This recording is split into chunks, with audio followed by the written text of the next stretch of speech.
Bonjour et bienvenue à toutes et à tous sur Au Large Biblique, le podcast qui fait parler la Bible mais qui sait aussi se taire pour mieux l'entendre. À quelques jours de Noël, nous ouvrons cette fois-ci un autre évangile, celui de Luc, pour nos deux derniers personnages de notre crèche, les bergers et Marie. C'est cette dernière qui sera le sujet de cet épisode avec le récit de l'Annonciation.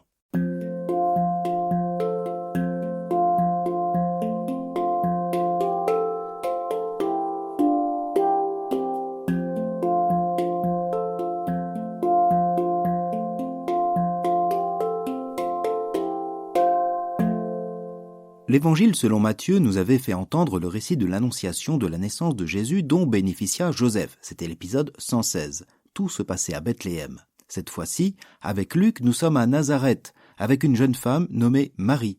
Si cette différence vous intrigue, je vous renvoie à l'épisode numéro 115 qui pourra vous éclairer. Pour présenter la nativité, l'évangéliste Luc alterne les récits concernant la naissance de Jean le Baptiste et ceux à propos de Jésus. Et cette alternance, on le verra, a son importance. Pour ce qui concerne Jésus, nous avons chez Luc 3 tableaux. L'Annonciation, que nous allons entendre, la visitation de Marie à Élisabeth, que j'ai évoquée rapidement lors de l'épisode 105, et enfin la scène de la Nativité avec les bergers qui clôturera notre récit. Écoutons d'abord le début de cette histoire au premier chapitre, versets 26 et suivants de l'Évangile de Luc. Le 6e mois, l'ange Gabriel fut envoyé par Dieu dans une ville de Galilée appelée Nazareth, à une jeune fille vierge accordée en mariage à un homme de la maison de David appelé Joseph, et le nom de la jeune fille était Marie. L'ange entra chez elle et dit « Je te salue, comblée de grâce, le Seigneur est avec toi. » À cette parole, elle fut toute bouleversée et elle se demandait ce que pouvait signifier cette salutation.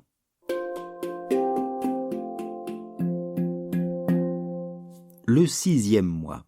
Cette indication temporelle renvoie à l'annonce faite à Zacharie pour la naissance du Baptiste, laquelle sera encore évoquée à la fin de ce récit. Autrement dit, Luc nous oblige à faire le lien entre ces deux annonciations et effectivement, il y a bien quelques différences notables. Jean-Baptiste est le précurseur du Messie. L'annonce faite à Zacharie son père avait eu lieu au temple de Jérusalem, en pleine liturgie, à un homme de la classe sacerdotale, pieux, juste devant Dieu, mais âgé et sans enfant. Ici, nous sommes dans une bourgade de Galilée appelée Nazareth, ville sans renom. L'annonce divine s'adresse à une jeune fille vierge, Marie, et a lieu dans sa maison. Le décor est donc totalement différent, comme les destinataires d'ailleurs. Et pourtant, le Messie ne vient pas d'une famille sacerdotale liée au temple, mais d'une jeune fille de province liée à la descendance davidique par son futur époux Joseph. Le seul point commun ici, c'est l'identité de l'ange. Il s'agit de Gabriel, que l'évangéliste nous avait présenté comme celui qui se tient en présence de Dieu.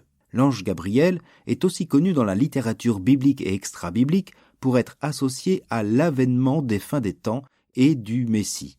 Cette double manifestation de Gabriel à Zacharie et à Marie confirme l'accomplissement de ce dessein de Dieu. Mais plus que le cadre, la mise en scène est totalement différente.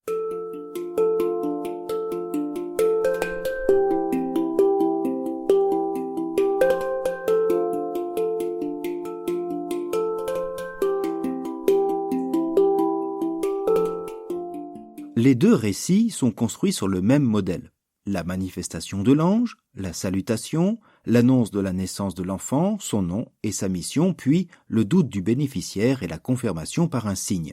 Mais cette trame commune laisse apparaître des différences notables qui valorisent notre passage. En effet, dans le récit de l'Annonciation faite à Marie, la venue de l'ange est déployée. Lorsqu'il était apparu à Zacharie, le texte disait simplement « L'ange du Seigneur lui apparut, debout à droite de l'autel de l'encens. À sa vue, Zacharie fut bouleversé et la crainte le saisit. L'ange lui dit « Sois sans crainte, Zacharie, etc. » Pour Marie, la venue de l'ange Gabriel, le même que pour Zacharie, est détaillée ainsi. L'ange Gabriel fut envoyé par Dieu dans une ville de Galilée appelée Nazareth. L'ange entra chez elle et dit « Sois sans crainte, Marie », et plus tard, à cette parole, elle fut toute bouleversée.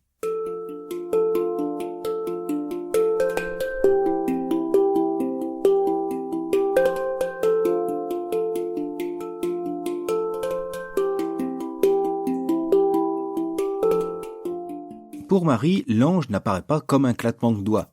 Luc précise qu'il a été envoyé, c'est-à-dire envoyé par Dieu. Cette précision serait presque inutile car on sait très bien que bibliquement les anges sont les messagers de Dieu. Mais Luc justement veut souligner l'importance du message et l'implication divine à ce propos. La venue de l'ange correspond à une mission de haute et divine importance. Mais paradoxalement, sa manifestation est des plus ordinaires. Pas de fumée d'encens, pas de lumière ni d'apparition soudaine. L'ange entre chez Marie, c'est-à-dire il entre par la porte comme un hôte. Rien de brusque ni de brutal. Il y a là beaucoup de délicatesse. Pourtant, le trouble de Marie indique qu'elle a compris l'irruption du divin en sa maison et dans son ordinaire.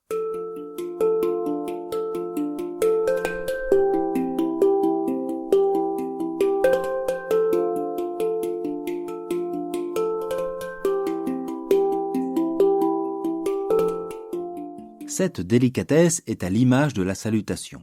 Je te salue, comblé de grâce, le Seigneur est avec toi. Luc soulignait à propos de Zacharie et Élisabeth combien ils étaient des justes devant Dieu et suivaient, je cite, tous les commandements et les préceptes du Seigneur de façon irréprochable.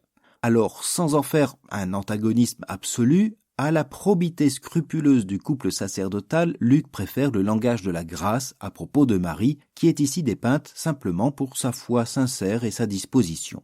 Ce choix de Marie est celui qui s'inscrit ici sur le mode gracieux de l'élection divine, comme cela fut pour David, Moïse, Abraham et bien d'autres. Le Seigneur les a choisis en fonction de ce qu'ils étaient et non en fonction de ce qu'ils ont fait.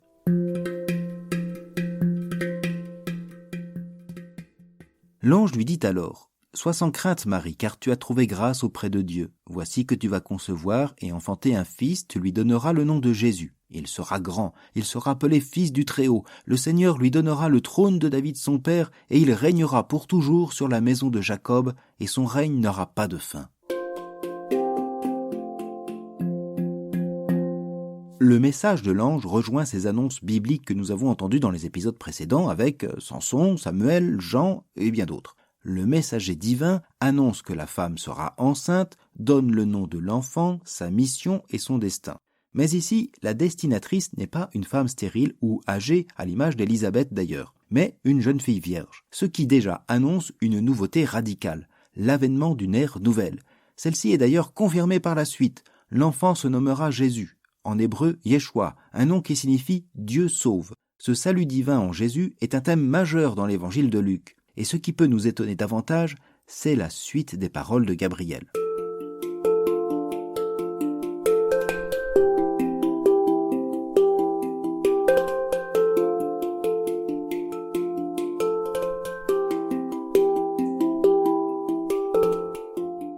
Grand, fils du Très-Haut, roi issu de David qui règne sans fin sur Israël. Les termes sont des plus élogieux et le message est clair.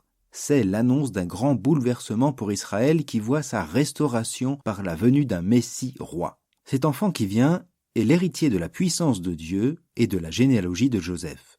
Il est, par l'Esprit, le Fils de Dieu très haut, comme il est aussi le fils de David par son père Joseph. Comme dans le récit de Matthieu, la conception divine de Jésus confère toute l'autorité paternelle à Joseph, mais là n'est pas la pointe de notre récit. Marie dit à l'ange : « Comment cela va-t-il se faire puisque je ne connais pas d'homme ?» L'ange lui répondit : « L'Esprit Saint viendra sur toi et la puissance du Très-Haut te prendra sous son ombre. C'est pourquoi celui qui va naître sera saint, il sera appelé Fils de Dieu. Or voici que dans sa vieillesse, Élisabeth ta parente a conçu elle aussi un fils, et elle en est à son 6e mois, alors qu'on l'appelait la femme stérile. Car rien n'est impossible à Dieu. Marie dit alors : « Voici la servante du Seigneur, que tout m'advienne selon ta parole. » Alors l'ange la quitta.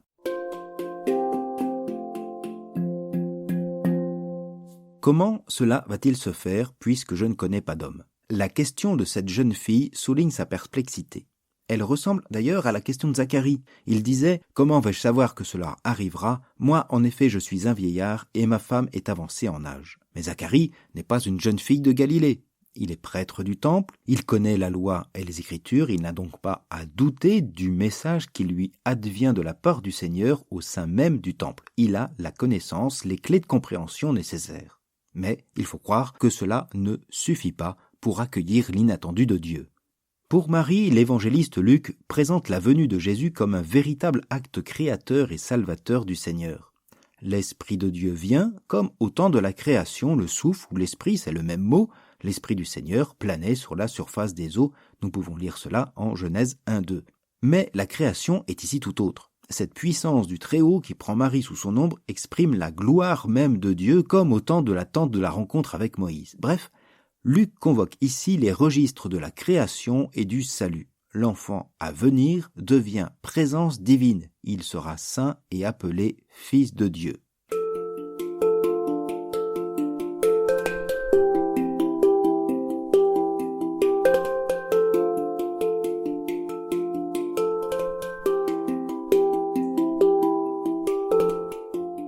La visite à Élisabeth est présentée ainsi comme le signe probant de ce message. Il vient confirmer la mission de Marie qui verra de ses yeux que Dieu a donné à Élisabeth, âgée et stérile, la grâce d'enfanter. L'impossible devient réalité, y compris pour cette inconcevable conception divine. Le destin de l'enfant divin s'annonce grandiose. Or, comme en contraste, Luc nous oblige à une nécessaire humilité. D'une part, par la réponse de Marie, qui se rend entièrement disponible au dessein de Dieu. « Voici la servante du Seigneur, dit-elle, que tout m'advienne selon ta parole. » D'autre part, le second contraste vis-à-vis de la gloire annoncée sera à contempler dans l'abaissement et le dénuement d'une mangeoire à l'occasion de la naissance de l'enfant. C'est ce que nous attendrons au prochain épisode. À bientôt.